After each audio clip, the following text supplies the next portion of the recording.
गांव में मंगला नाम की एक औरत अपने पति मुरारी के साथ रहती थी। मंगला और उसका पति मुरारी दोनों एक समोसे का ठेला चलाते थे। मंगला बहुत ही बढ़िया और स्वादिष्ट समोसे बनाती थी। गांव के सभी लोग मंगला के ठेले से ही समोसा लेकर खाते थे। मंगला 5 समोसे देना। मंगला दीदी 2 समोसे मुझे भी दे देना। कुछ भी कहो मंगला, ऐसे समोसे इस पूरे वीरपुर गांव में कोई नहीं बनाता। वाह वाह वाह वाह। मंगला और मुरारी दोनों मिलकर अच्छा कमा लेते थे। 590 और ये 10 रुपए, पूरे 600। सुनो, बस ऐसे ही हम पर लक्ष्मी जी की कृपा होती रहे। हमारी कमाई बहुत ही अच्छी हो रही है। सब तुम्हारे हाथों के बने समोसों का ही तो कमाल है मंगला। सुनो, कल जल्दी उठ जाना। समोसे बनाने का सामान खत्म हो रहा है, जल्दी मंडी हो आएंगे, क्योंकि टाइम पर समोसे बनाकर ठेला भी तो लगाना है। ठीक है, तुम मुझे जल्दी उठा देना। अगले दिन मंगला और मुरारी दोनों समोसे का सामान लेने मंडी जाते हैं। भैया, सबसे बढ़िया वाले 20 किलो आलू कर दो। ये 30 रुपए किलो वाला आलू है, ये कर दूं? बढ़िया है ना? और मीठा नहीं होना चाहिए आलू, ना ही खराब। ये मटर तोल दो, प्याज और बाकी हरा धनिया, हरी मिर्च। मंगला और मुरारी इसी तरह सब्जी वाले से बढ़िया सब्जी खरीदते हैं। राशन की दुकान से समोसे बनाने के लिए बढ़िया मैदा और तलने का तेल खरीद लेते हैं। मंगला और मुरारी समोसे बनाने में बहुत ही बढ़िया सामान इस्तेमाल करते थे। शायद यही वजह थी कि उनके समोसे बहुत ही ताजे और स्वादिष्ट लगते थे। मंगला की जिंदगी में सब कुछ अच्छा चल रहा था। ऐसे ही एक दिन, सुनो जी, सामान लेने मंडी नहीं चल रही क्या? अरे भूल गई, आज शहर से मेरा दोस्त रघु अपनी पत्नी के साथ आ रहा है। हाँ, मैं तो भूल ही गई। एक काम करो, सामान मैं खरीद लाती हूँ। कभी पीछे से आ जाए तो तुम तो घर पर होगे, और सामान लाना भी जरूरी है। कल ठेला कैसे लगेगा फिर? मुरारी घर पर ही रुक जाता है और मंगला सामान खरीदने चली जाती है। मंगला जब सामान खरीद कर वापस घर लौटती है तो रघु और उसकी पत्नी आए हुए थे। मंगला उन्हें खाना पीना करवाकर समोसे बनाने का सामान खोलकर रखने लगी। अरे आप लोग इतना महंगा सामान खरीद कर समोसे बनाते हो, इससे आपको क्या बचत होती होगी? 5 रुपए के समोसे में 10 रुपए की तो लागत ही लगा देते हो। ऐसे थोड़ी होता है। अरे कमाई करना सीखो। मैं शहर में रहकर बहुत कुछ सीख गया हूँ। मैं तेरी बात नहीं समझा रघु। भैया, मैं आपको समझाती हूँ। हम पति पत्नी शहर में अपना घर बनाकर बैठे हैं और आज ये हमने मिलावट करके ही कमाया है। बस ग्राहकों की जीभ पर स्वाद लगना चाहिए। अरे तू समझा नहीं, तू इतना महंगा मैदा, इतने महंगे आलू और सब्जियां, तेल सब कुछ खरीदता है भाई।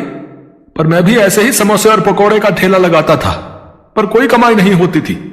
फिर मैंने शहर जाकर देखा कि सस्ता सामान लगाकर भी उतनी ही कमाई होती है जितना कि महंगा लगाकर। हाँ, सबसे घटिया मैदा और सूजी खरीदो और शाम के समय मंडी जाओ जहां सब्जियां छट जाती हैं, वो सस्ते में खरीद लेता हूं।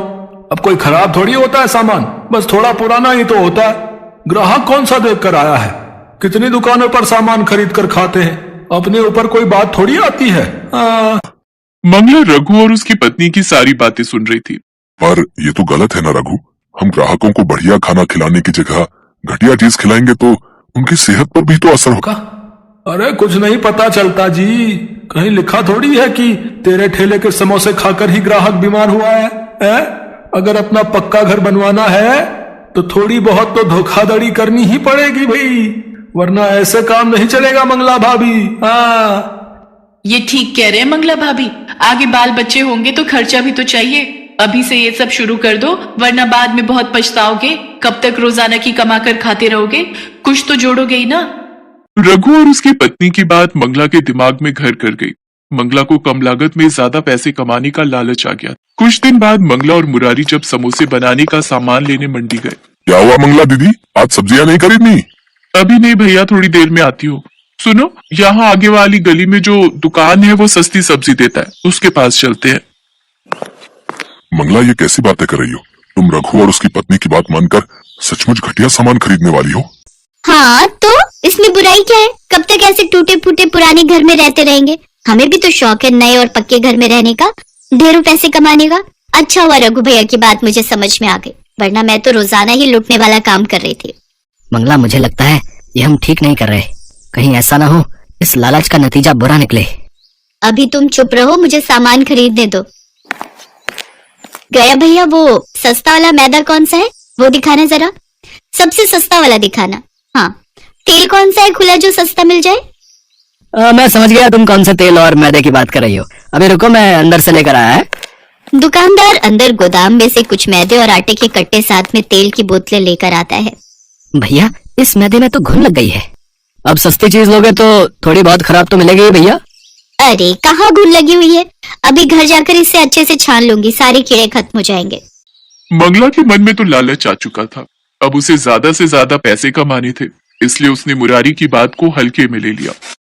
मंगला उस पुराने सामान से समोसे तैयार करती है और शाम के समय ठेला लगाने बाजार में पहुंचती है। लोग तो मंगला के समोसे खाने के लिए पहले से ही भीड़ लगाकर रहते थे। कुछ ही देर में मंगला के सारे समोसे बिक जाते हैं।